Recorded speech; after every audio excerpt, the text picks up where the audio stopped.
violence that was perpetrated was not Santaco members. Inkundla ephakamileyo eKapa inike inkampani Golden Arrows isithintelo ngakwimibutho yeteksi ukuyinqanda kwizenzo zobundlobongela nogrogriso. He was on oxygen, they did CPR, but I could just tell that my son was not going to make it. Usapho lwaKwaNdlovu lufuna ubulungisa emva kokusweleka komntwana walo kutyholwa ukuba uxhatshazwe esikolweni.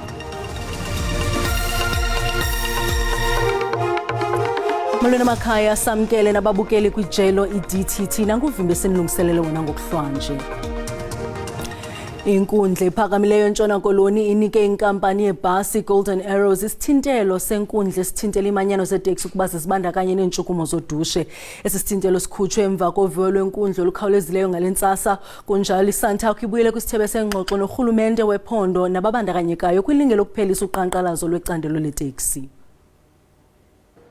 Inkampani yebhasi Golden Arrow ibhenele enkundleni kulandela udushe olukhambuke emva kokuba imanyano zeteksi iqalise ukhanqalazo lentsuku ezintandathu. Kudutyulwe konzakaliso umqhubi webhasi kwatshiswa ibhasi ezintandathu zale nkampani. Inkundla ikhuphe isithintelo esikhawulezileyo. The taxi associations that operate in the Cape Town metropole area are restrained from intimidating, threatening, harassing, or in any way interfering with Golden Arrow's operations throughout Cape Town. And they are also interdicted and restrained from intimidating, threatening, harassing, or assaulting any of Golden Arrow employees or passengers. Amagqwetha eSantaco athi le manyano ikhethe ukuqaqambisa ngoxolo izinyanzeliso zecandelo leteksi kwiphondo ikwagxeka izenzo zobundlobongela.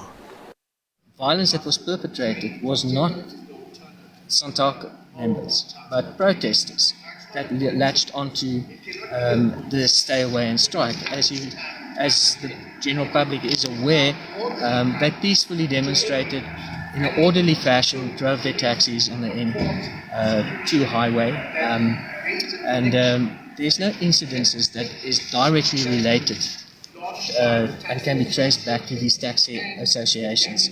Phakathi kwezinyanzeliso abecandelo leteksi bafuna isixeko saseKapa sinyenyise kwimithetho yaso engqingqwa kwaye bangoxuthelwa iiteksi zabo ngolwaphulomthetho olungephi. Usapho laKwaNdlovu lufuna impendulo emva kokusweleka komntwana walo uBrian. Le nkwankwane iminyaka 15 nebifunda kwisikolo samabanga aphakamileyo eQueen's High School kutyholwa ukuba ibilixhoba lokuxhatshazwa nekukholelwa lusapho lwayo kuba ngunobangela wokusweleka kwayo. The other doctors were taking samples of blood on his arm. He was on oxygen, they did CPR, but I could just tell that my son was not going to make it. And that was goodbye for Brian. That's how he left me. Umhla we-31 kuJulayi ibilusuku nje olufana nolunye ngelixa uBrian Ndlovu ebuyela ekhaya evela esikolweni. Nangona bekungabonakali into itheni kuye kodwa ngelixa eyokubona umhlobo wakhe ebumelwaneni wafika wamchazela ukuba akhange onwabe esikolweni. He told Simba he had a horrible day at school, to an extent that he was pushed against the wall in the bathroom and forced to drink poison. Uthe ebuyela ekhaya uBrian wabesele engumntuwumbi ebila kwangoko wacela umama wakhe ukuba amphe ubisi esithi uyatsha etyhola ukuba wayeseliswe ityhefu. Usapho lwakhe lambalekisela isibhedlele kodwa ngelishwa oogqirha bakwazanga ukumsindisa. AbakwaNdlovu bathi bafuna ubulungisa. He used to tell me, Mama, I want to be the next Siya Kolisi. Mama, I want to take care of you because of my rugby that I'm doing at school. But all that now is shattered. All because of evil kids, undisciplined kids. So all I'm asking for is please put those kids where they belong, in the rightful place, which I feel prison is the rightful place for them. Lo gama isebe lezemfundo eGauteng lithi imeko engqonge ukusweleka kwalomfundi kagrade 9 isephansi kophando. Abahlali bendawo yamatyotyombe izama impilo ngaseRivali eGauteng bathi impilo ibuyela kwimo yesiqhelo emva kokutyalwa kwamapolisa kule ngingqi ukuqubisana nabombi mgodi abangekho mthethweni okukulandela ukubulawa kwabantu abahlanu kwinto echazwa njengedabi lamaqela akhuphisanayo ozamazama. Namhlanje ilungu lekomiti kasodolophu ejongene nokhuseleko loluntu umgcini Chwaku lityelele indawo abaxakileyo kuzo zamazama njengasezama impilo nasematholesville eRoodeport nalapho kubanjwe khona uzamazama. Le inxalenye yephulo lokubuyisela uzinzo kwimimandla ethwaxwe ziintshukumo zozamazama. Abahlali bathi nangona bebona inhlanzana ethemba ngale nquleqhu banethemba lokuba ababethwa ngemfiphindiwe ngokuba iphelele emoyeni le nquleqhu. Sekungcono okuba nide nafika la emphakathini siyakhona basilale besikade singalali sihlukumezeka ngo6 kuthiwe masihambe siyolala ngabaphathi bendawo abo5 bofanele sokwendlini ikhalisba ngoku mangibheka ngendlela enenza ngayo la emkhukhwini kuzathuleka sakhona ukuhamba ngabo7 ngoba bothi uyothenga uparafin ungasaphuma endlini ulala ulambile. Uceba wendawo uthi isombululo sanaphakade kwintshukumo zolwaphulo mthetho kule ngingqi kukuba ogobityholo basezama impilo bafudusele kwenye indawo. Our long-term solution, it's not for safety for police to be permanently here. Our long-term solution it's that human settlement must come in and move those people who are qualifying to have RDPs to your flare-off, to your whole grant project. El phulo linwenelwe nasematholesville ngaseRoodeport apho amapolisa kamasipala umbhaqo waseGauteng anqakula didimbeziseleni ozamazama amabini aze athimba nombayimbayi wompu. I knew that the operation here is Amatoleville because our intelligence gathering has been pointing us here. And we heard that there are actually guns that have actually been stored here. And because remember, this Amatole is the area where the Zamazamas, they're actually raping women. They take women and they go up into the mountain, as you can see there. Ugqatshwago uthi kuza kusekwa ibutho elilodwa yi-JMPD neliza kujolisa ekuthinteleni lwaphulo mthetho neliza kuqubisana ngqo nokombiwa kwemigodi ngongekho mthethweni. Idama laseMthatha liyenye yendawo zolonwabo kubahlali kwaye ikwalilo elingumthombo wamanzi kubahlali. Mvanje lidama lithandwa ngabophula mthetho nto leyo abangayithandiyo abahlali.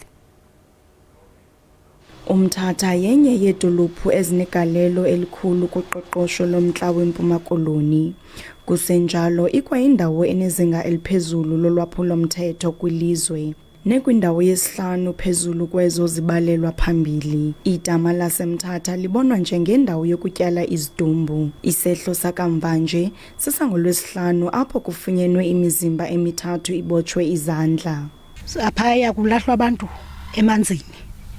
Futhi bafika sekudala besolekile ngoba baye bafike sibakhuphe mhlawumbe sebedubhudubhu sibiza amapolisa mhlawumbe umbona umuntu se edinga phezulu kwamanzi angajinga phezulu kwamanzi ixela into bakudala eswelekile sibiza amapolisa abakhupha amapolisa.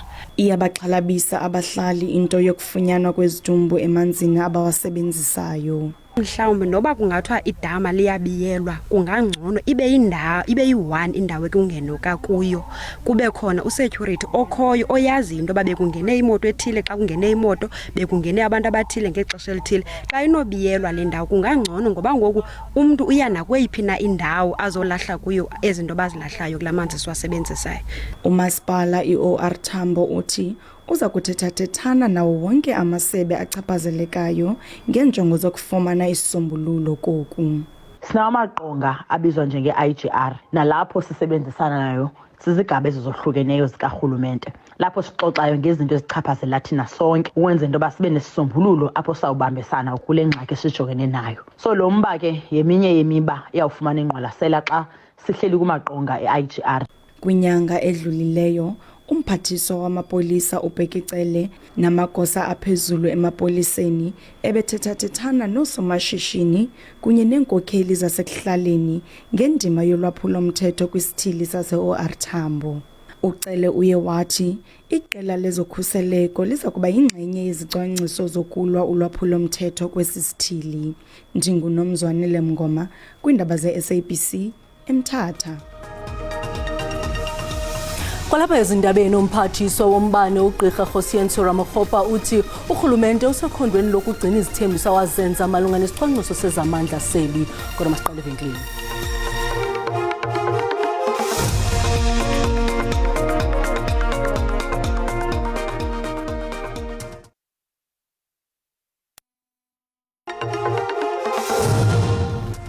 Sinamukele kwakhona kwindaba zelijelo. Uyakwazi ukubukela kwakhona ezindaba kwijelo le-YouTube uthi SABC Iindaba zesiXhosa.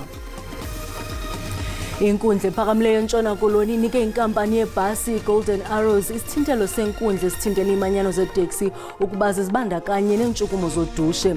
Esi sithintelo sikhutshwe emva koviwo lwenkundla olukhawulezileyo ngale ntsasa. Kunjalo isantakho ibuyele kwisithebe sengxoxo norhulumente wephondo nababandakanyekayo kwilinge lokuphelisa uqhankqalazo lwecandelo leteksi. Umphathiswa wombane ugqirha coercion uthi urhulumente usekhondweni lokugcina izithembiso awazenza malunga nesicwangciso sezamandla seli. Okaramokgopa benika ingxelo yakhe yeveki ngobume bobuxhakaxhaka kwisizwe obuqhagamshelelanisa izikhululo zamandla namasebe azo i-National Grid ukutsho nombhodamo wezamandla weli ePitoli. Uthi umyinge we-50% womsebenzi owenziwa lisebe lakhe ugqityiwe okanye usekhondweni lokugqitywa. Ngokokutsho komphathiswa wombane ucimicimi ocwangciswayo uthe xhaxhe kunezinga ebekucingwa uza kufikelela kulo kobubusika. Okaramokgopa uthi benza konke okusemandleni ukuqinisekisa ukuba ucimicimi ufikelela kwinqanaba elilawulekayo. We want to go to a space where, of course, we're keeping to significantly lower levels of load shedding intensity during the peak. But in the context of what has been our outlook, I think the team has done relatively well. Okaramokgopa uthi kusafuneka kunikwe ingqwalasela umba wokuba besiwa nganeno kwizithembiso abazenzayo ngokulawula ucimicimi. Outage slips means that we make the promise to return the units on a particular date and we fail to meet our own promise. A function of planning, the team is doing everything possible to improve that area. Umphathiswa wombane uthi uMzantsi Afrika ufumana i-400 megawatts yamandla eMozambique. NgoJuni urhulumente wathabatha isigqibo sokuba uEskom afumane amandla kumazwe asebumelwaneni afana neBotswana neZambia phantsi kwesivumelwano sezamandla iSouthern African Power Pool. Amarhamente ebandla iNazareth Baptist Church asebuhleni amemelela uxolo kwihostela yamadoda yakwaMashu kumantla seThekwini. Inkokheli yebandla umduduzi Shembe ukhokele inkonzo yomthandazo kule hostele nobuzinyaswe ngamawakawaka abantu neenkosi zephondo laKwaZulu Natal. Sele ngumkhubo ovamileyo iziganeko zogebengo nobundlobongela kule hostela yakwaMashu.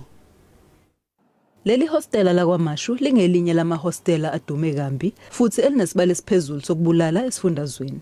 Ukubulala nokudubulana sekuyinto yansuku zonke kule ndawo. Lokhu sekushiye izakhamuzi eziningi zesabela impilo yazo. Amakhosi asanda kuba nembizo kule ndawo ngenhloso yokuqeda lesi sihlava. Muva nje amaphoyisa athole umshini wokukhiqiza izinhlamvu obiza imali ngaphezulu kwesigidi samarandi kuleli hostela. Kukholakala ukuthi umsolwa ubehlinzeka izigebengu ngezinhlamvu okubalwa kuzo nalabo ababamba izimoto zemali. Ngenyanga edlule kwadutshulwa onogada ababili kuleli hostela. Ngisaphinda amazwe ngawasho eqaleni ukuthi kusala intandane kuze kwakheke igebengu ngeke zakheke ezweni. Ngakho mazulu amahle ngithi asihlale phansi makholo ongabone ngasolinye asihlale phansi silungisane ngoba ukuxabana nokuphambana insila yasemhlabeni osuke ngisho ukuthi abantu sekufanele balimaza noma babulalane. Ibandla lamaNazaretha asebuhleni ahlangane lapha ukuze akhulekele leli hostela. Umkhuleko ubuhola unyazi umduduzi Shembe. Basizi namhlanje nakunjena nje siyajabula impela ukuthi uNkulunkulu akacele nako uNkulunkulu abadala ke mhlawumbe ahlele ehlalweni zabo ukuthi abamelekelele kuphele lokubulana kwabantu lapha.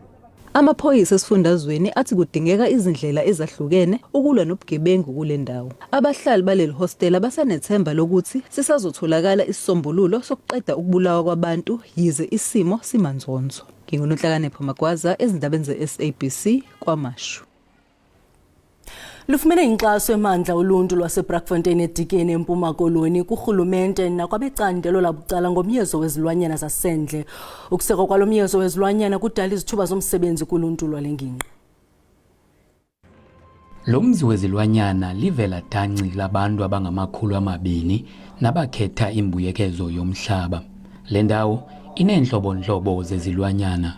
Ukanti kuqeshwe 73 sabantu ngethuba kufakelwa iziseko ezidingekayo kule ndawo. Isincede kakhulu kuba sithathe umhlaba. Kuba umhlaba, la mhlaba ngoku siwufumene kwangowethu. Kodwa siyaphinda siyabenefita pha. If besuthengisela umhlaba ungazuba ngowethu. And umhlaba uwetha mali. Eli phulo liza kuba negalelo kuphuhliso kunye nokhenketho ephondweni. Ukuze sikwazi ukubandisa amanani abakhenkethi abaza eMpuma Koloni kokubanike enye into abangazange bayenza ngaphambili. Le nto yenzekileyo apha siyibonayo okuluphuhliso lwenzekayo.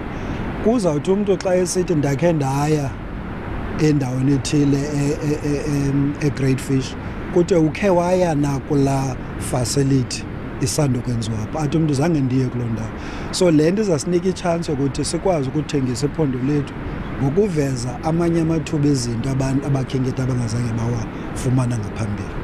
The partnerships nayo with as private a game reserve and the private industry eyona isincedisayo because ixesha elininzi bebekade bephaa kude but bayayibona ngokuba le nto iyancedisa and abanye babo ndikhumbula sasikhupha apha i-rhinos umuntu waveza wathi ndinika umhlaba ndongeza kulo mhlatyana umncinci unikwe abantu mna ndinika umhlaba omkhulu andifuni nix safaka igame. Ndingulubabalo Dada kwiindaba ze-SABC eMpuma Koloni. Ukanti ke masixolise kwinqaku lethu lezamandla umphathiswa nguRamokgopa hayi Ramakgopa. Umphathiswa wesebe lezolimo nophuhliso ezilalini KwaZulu-Natal uthi iza kuxhamla ingingqi yasempendle kwiphulo lokutyala itapile kule ndawo. Ebehamba nombutho wePotato South Africa uxhele xukwana kubahlali basempendle leliphulo. Owengamela umnyango wezolimo KwaZulu-Natal uSuphazuma uthi le inqayizivele yohlelo lizokwenza omkhulu umehluko ebantwini basempendle. Sijabula kakhulu ukuthi iPotato SA isebenzisana nathi kulolu hlelo nabacwaningi bethu ukuze sikwazi ukuthi sithole uhlobo lamazambane esizothi liwe quality kodwa futhi likwazi ukuthi limelane nendawo yala lingabi nezifo ukuze sikwazi ukuthi sisize nomphakathi. Sicabanga ukuthi umphakathi walempendle uzoba nethuba lokuthi uthole okuningi ngalolu cwaningo esibenzayo kakhulukazi futhi konke esizobe sikwenza kuzobuya kuthathwe umphakathi. Ulindiwe Makhaya yena ongenye iphathimande empendle ngisho induna yesigodi esizweni samancamalala uthi bewumphakathi bazohlomula kakhulu kulolu hlelo. Ikakhulu lizosihlomulisa kakhulu siwumphakathi ikakhulukazi nje thina esiphansi kwesizwe sakancamalala ziningi izinto esizidingayo ezizosilekelela njengoba nje kufike lolu hlelo lolu lwamazambane. Siyabonga kakhulu. uRachichi Marukane ovele enkampanini iPotato South Africa utshele abezindaba ukuthi bafuna ukubona abalimi abavele endaweni zasemakhaya bekwazi ukuhlomula bazenzela imali ngokutshalwa kwamazambane inkosi yebhodwe phela. We work together with the department to make sure that we teach communities about various types of diseases that are applicable to potato production. And in turn, our main aim is ukubona abalimi, especially from the rural communities, becoming commercial at the end. NgiuCalvin wakwaDludla eindabeni ze-SABC. Sibulele mawethu ngokusiboleka indlebe ngomso siza nogxa bethu ngesizulu thina siza kubuya ngoLwesibini usuku benzo.